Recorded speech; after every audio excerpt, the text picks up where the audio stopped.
that even mean, Bowers Game Corner? Ahoy there, YouTube! I'm back again today for something a little bit different. A new series I'm going to start doing. Throughout the year, I get to go to a few different gaming conventions, and I thought I would start doing reports on the convention, my top 10 things that I saw at the convention. So, first one we're going to be talking about today was actually a convention I went to last weekend. It was the Midwest Gaming Classic in Brookfield, Wisconsin.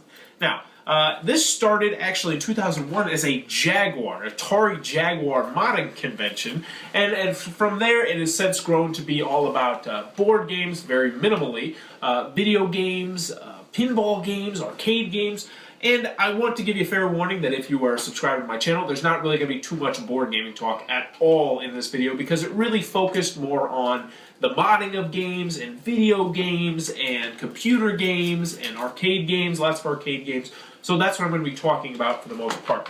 But that's what the convention's about. I don't know how many people were there. I don't even have a ballpark average because their Wikipedia page has not been updated since the last time we had a white president, 2007. But back then it said it was 1,600. I'd say that's probably about right. I couldn't get a really good feel on the number because, well, I'm no mathematician wizard, and I was heavily inebriated for a large chunk of the weekend. Now, you're saying, hey, aren't you from Indiana? Yeah, I'm from Indiana. What was I doing in Wisconsin at this random gaming convention? Well, I was actually there with the fantastic guys from Guys, Games, and Beer, which is a podcast which I will link down below. They also do video casts where they talk about, well, it's a bunch of guys and some gals talking about games and beer and modding and all sorts of really cool stuff. Highly recommend it. They're fantastic people. But I actually did an interview with them last year for my Kickstarter, my Help Wanted project, which was successfully funded. And we met up at Gen Con, and they were super awesome. And then this year, they were like, hey, you want to come down to this convention down in our neck of the woods in Wisconsin? And I was like, well, let me talk to my wife. So after lots of asking, begging, she said yes. She gave me the thumbs up to leave her and our 15-month-old son, and I was off on my way to Wisconsin.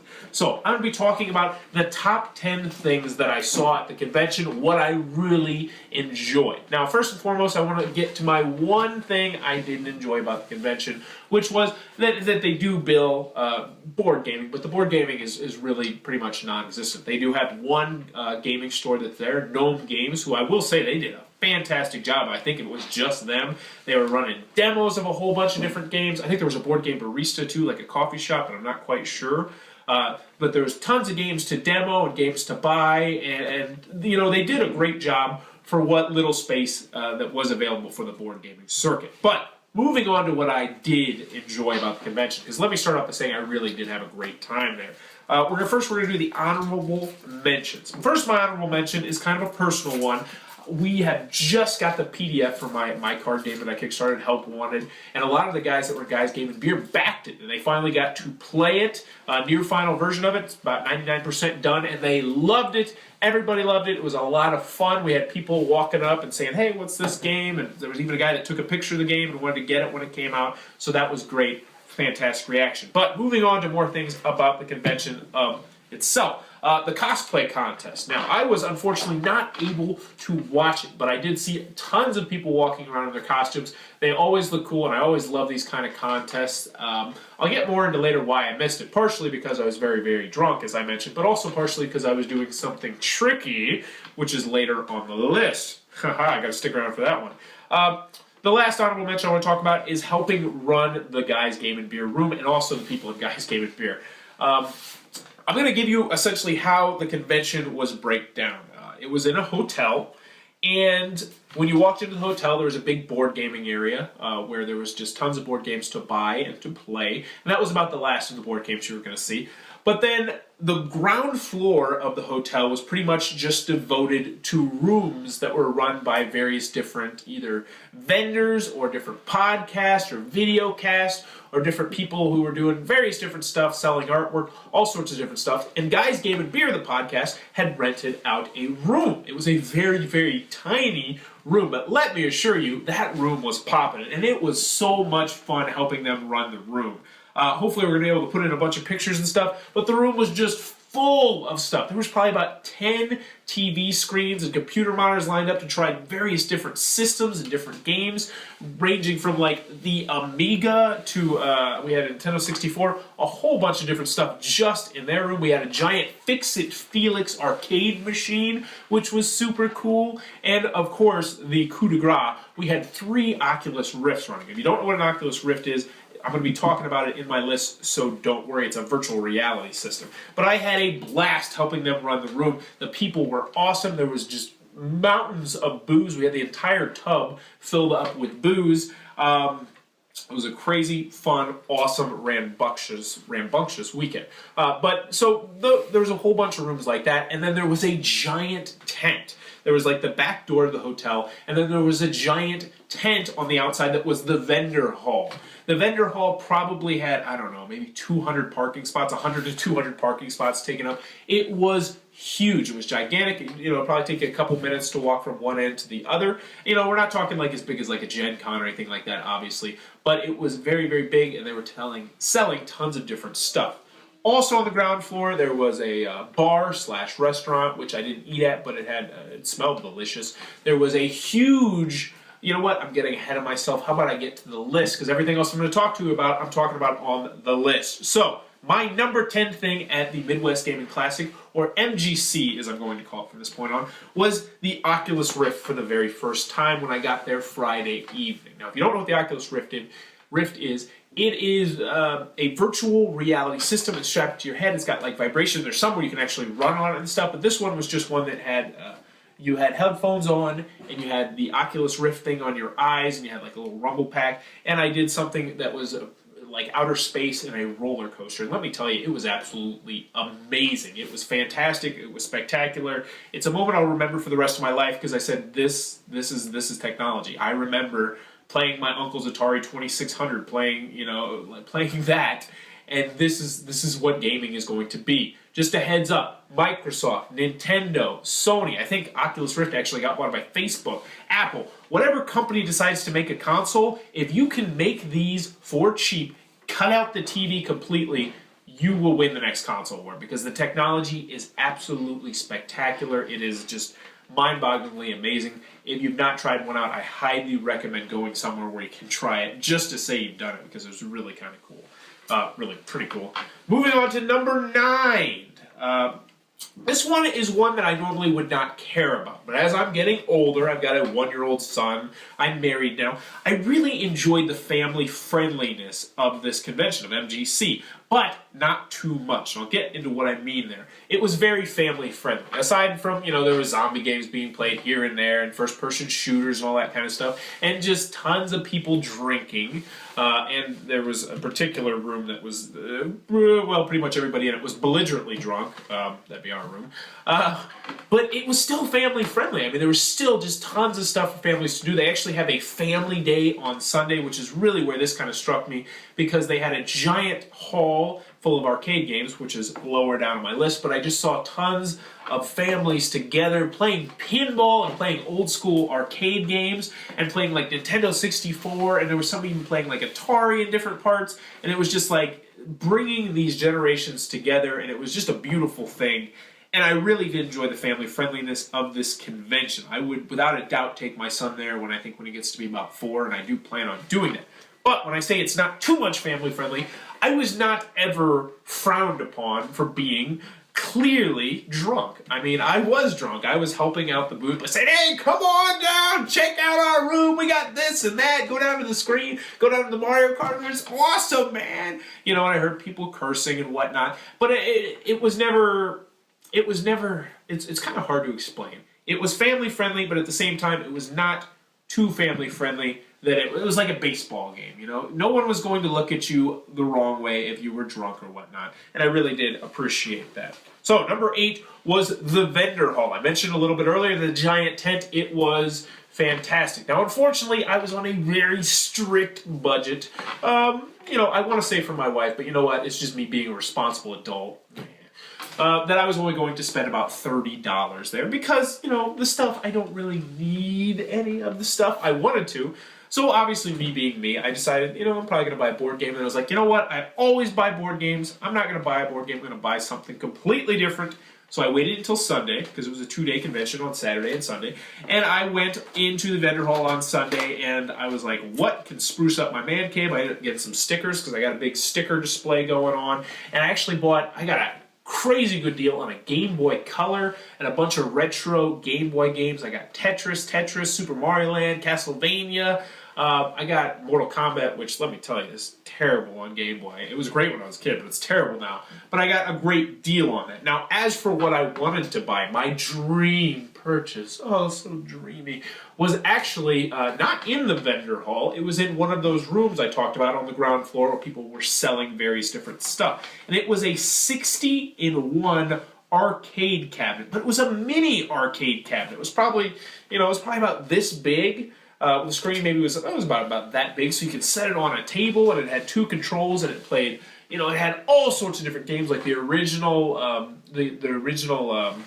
Teenage Mutant Ninja Turtles and Mortal Kombat. It had tons of games, Galaga, just 60 games that you could play on it. It was $1,100, but it was the kind of thing where if it worked, you'd just have it out forever. It would just be the most amazing conversation piece, and it would just be a lot of fun to have. Something I don't need, but eventually, one day, I will hopefully get one.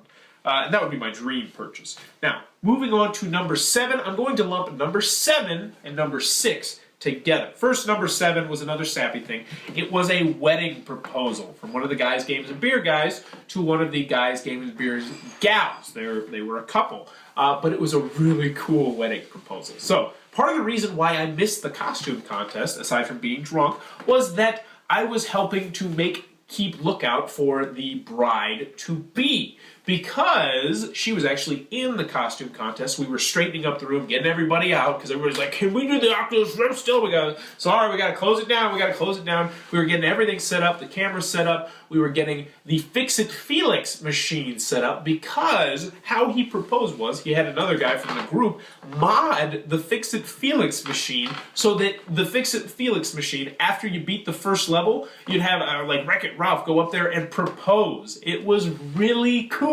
It was really neat. It was the kind of thing where he could have, if some stranger did it for you, they probably would have charged you a couple $100. But it was a really cool proposal. She said yes, knock on wood. It was actually kind of funny because you could tell he was standing next to her and she's focused on the sheet. She's like, God, beat the first level! But she did, and it all ended well. It was a very awesome moment. Now, moving on to number 6 was modding. Modding was everywhere. I mentioned this was a 2-parter because the Fix-It Felix machine was modded to do that. I saw so many cool modded stuff. In particular, in the Guys Game Beer Room, they had 4 machines that were modded to play Flappy Bird, where they I don't know how they did it. I don't know how it works. Hacking, modding, whatever you want to call it, it was super cool, bottom line. There was an Amiga, there was a Atari 2600 playing Flappy Bird. I don't even know the other 2 systems because they were older than me.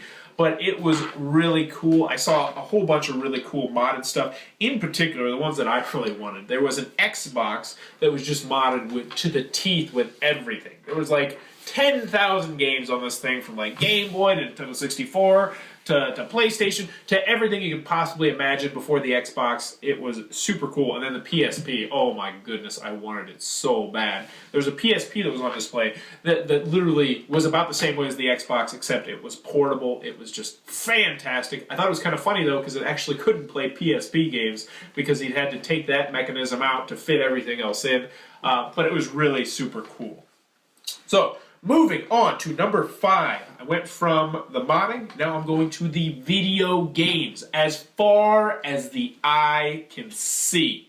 It was mind-boggling. Well, as I mentioned, when you walked in, first thing you saw was the board games, and then you'd go down this hallway. And down this hallway, there was probably, I don't know, maybe 70 to 100 TVs set up. Small TVs, big TVs, and on every TV was just a different game. From every system, from Xbox One to Atari 2600, and before that, there were tons of games set out, and it was just free-for-all. Just, hey, you want to go try this game? Go play it. Every single system you could possibly think of was set up. They had the Xbox One running Killer Instinct on this huge, absolutely gorgeous TV. It was so nice. I mean, I don't like fighting games per se, but I had to go try it out. A, because I actually do kind of like Killer Instinct, but B, because it was just so crisp and clear and beautiful. But there was Tetris tournaments going on. There was all sorts of different gaming tournaments just in this hallway, and that's just this one hallway. There were tons of other rooms, which I won't even have time to talk about, downstairs in the convention center that were just filled with video games. I know I played Mine Runner for like an hour when I was really drunk, and I was like, oh god, I'm just going to play Mine Runner for an hour just so I can get the high score, which, by the way, I did get the high score. But, you know, for the Atari 600, a Mine Runner is, by the way. So I was playing Xbox One to Atari 2600. I played on the Amiga, I played on the Ouya, I played on a PSP, I played on the DS. I played tons of different gaming systems. They were all pretty much there. And on a side note, if you're here, you're probably more of a video game enthusiast. I gotta say, I like the PSP better. I've always liked the PSP better. I like the PSP Vita better than the 3DS, but it's dead. Yeah, I mean, it is just dead. I probably saw 100 people walking around with DSs in their hand. Let me assure you, I wanted to punch each and every one of them in the back of the head because stop clogging up the hallways. Pay attention where you're walking. But I didn't see any PSP. I saw one PSP, and that was the PSP that was just modded to the teeth, which was super awesome. But other than that, completely non-existent, aside from ones that were being sold in the vendor hall. DSs everywhere, though. So, moving from video games, from my number 5 to my number 4, which was arcade games. Oh my goodness, the arcade hall was amazing. It was incredible. This was on the first floor, and it was this giant room that probably had, I don't want to overestimate, but I'd say at least 200 arcade games / pinball games. Free play. Everything was free play. That's one thing I want to mention. Everything was free to play and free to try. Oculus Rifts, all these video games, all these arcade games, they were unlocked so you could just come up to a pinball machine and just play for an hour if you wanted. There was tons of them. They were so cool. Just pretty much everything you can think of from your childhood that you wanted to play was there. Even though I will say it was definitely more focused on pinball games. Now, there wasn't nearly as many as arcade games as I would have liked, just because, well, I guess that's more the focus on the convention. And I noticed that as well because there was a lot of seminars. Now, I didn't go to any of the seminars, partially because I would have been way too drunk to even sit through it, and partially because, you know, I don't really care, to be honest with you. I'm sure if I was there, it would be interesting to me. But there was a lot of pinball seminars. This was a big pinball convention. There was people who had made pinballs, and people who fixed it, and all sorts of different things, and modded pinballs. I don't know. I didn't really pay too much attention. But there was tons of pinball machines. Even though I will say I played like 5 of my all-time favorites, my one favorite was not there, which kind of sucked because I was like, oh, I know I'm going to find it, I know I'm going to find it, I know I'm going to find it. I didn't find it. But I played some of the newest pinball machines, which I don't know what the newest ones are like, but I played like an Avatar one and like a new Star Trek one. I played some of the oldest ones from like the 50s that was pretty cool. It was awesome. It was great, and that was really where I saw a lot of the families just coming together. And let me tell you, oh my goodness, I would love to have it. There was Gauntlet Legends. Oh, Gauntlet Legends, the arcade game that normally just eat your quarters. It was unlocked, and let me tell you, there was a constant line to get to it, but it was worth it. I finally beat the game and didn't have to spend like $13 in quarters, which was awesome. One last thing I forgot to mention about the video games, and this one I just want to put out there, going back to my number 5, which was video games. I saw something that was really amazing. There was a Tetris tournament. I competed into it, and I did okay. I believe I got, 67,000, which is by no means chump change. Granted, the guy that won got like 800,000, which I have no idea how he could possibly do that. But I believe it was that guy doing something absolutely amazing. He was sitting backwards at the screen. So imagine, instead of me facing towards you, I'm facing the other way. He was not looking at the screen, playing Tetris, and the only thing that he needed was his buddy to call out what shapes were coming down. He had his brain memorized how to play the game that well that he literally didn't even need to look at the screen to play it. It was something to see, surely. So that was number 4. That was the arcade hall. It was spectacular. Number 3, the hotel was top notch. And this is something that I want to point out. I'm not referring to the rooms or whatnot. This is one thing I love about, say, Gen Con, which is a huge board gaming convention that's held in Indianapolis. That the Indianapolis Convention Center is not the Indianapolis Convention Center when Gen Con is there. It is Gen Con. Gen Con just takes it up, it sucks it up, and swallows it. And the Midwest Gaming Classic, MGC, did that as well to this hotel. At no point, once I walked into the hotel, did I think I was in a hotel. No, I was just at MGC. I mean, it literally just took over. I kind of felt bad for anybody who just happened to come there that particular weekend, because they had to be annoyed like crazy. But literally, also the staff there did a top-notch job. We got a whole bunch of rain on Saturday, which, as I mentioned, there was a giant tent that was where the vendor hall was. They had people, mopping stuff up and brooming stuff out. They had big heaters to help dry stuff up and keep it warm. They did a fantastic job. And also, I want to point out to one waitress. I want to give her a shout out. It was fantastic. I know I'm probably the annoying guy, but people were bringing alcohol into the bar there during the karaoke, which is normally a no-no. But she was really cool about it, and she just said, "Hey, you can't have that in here. Here's a cup. Just pour it in there. If you want to bring anything else in here, just pour it in this cup." And I was like, you know what? She could have been a lot meaner about that. The whole hotel as a whole could have been a lot meaner about that, but they weren't. And that was really awesome on their part, because people were literally just walking around with booze 24 hours a day, which was awesome. Actually, I shouldn't say 24 hours a day. I'd say about 20. That's one thing I did notice, that it's not a big enough convention to be like Gen Con, where literally you can do anything for 24 hours. But I would say for about 20 hours of the day, stuff was still popping and going on at the convention, which is something that was really awesome. So the hotel was great. Moving on to number 2. We're going to another little sappy one.